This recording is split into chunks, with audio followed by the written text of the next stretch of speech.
My dear viewers, there are a lot of things happening these days that can make you unhappy. For some of us, even worryingly many of us, this appears to be an excuse to use foul language, dirty words. I know the temptation can be great.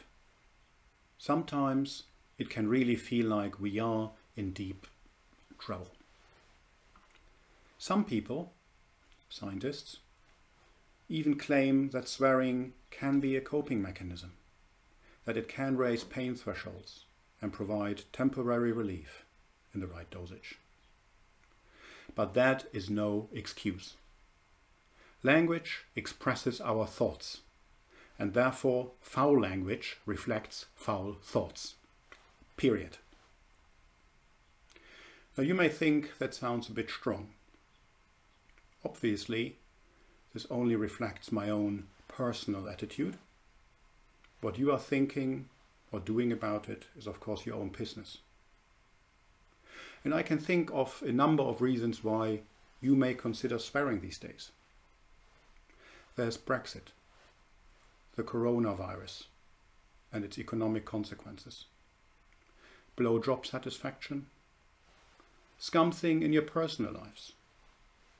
And all those things can really give you a headache.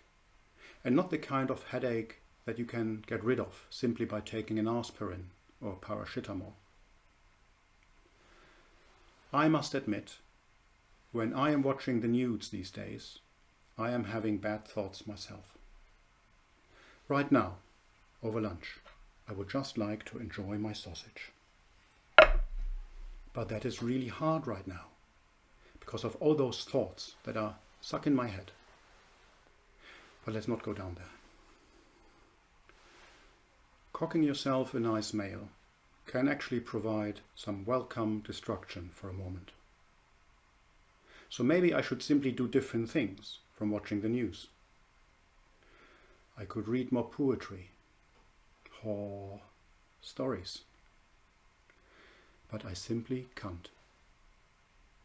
I always feel like I am missing something, so I have to keep watching. I would like to take my mind off things, but it's just not possible. And of course, we ought to pay attention to what's happening around us. We can't ignore reality just because we don't like it. In my view, we should watch the news at least once a day, as a rule of thumb.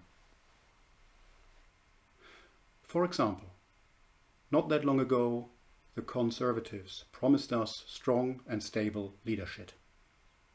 And look at what we got. Look at this mess in its whole glory. And all this has happened in the course of just a few years. Don't we deserve better in the United Kingdom? If those politicians don't up their game, you've got to up yours. Let's be realistic. While we are feeling sorry for ourselves for being in this mess, those wretch funds and the big tax dodgers will use every opportunity to take more wealth and power away from us. That is simply not acceptable.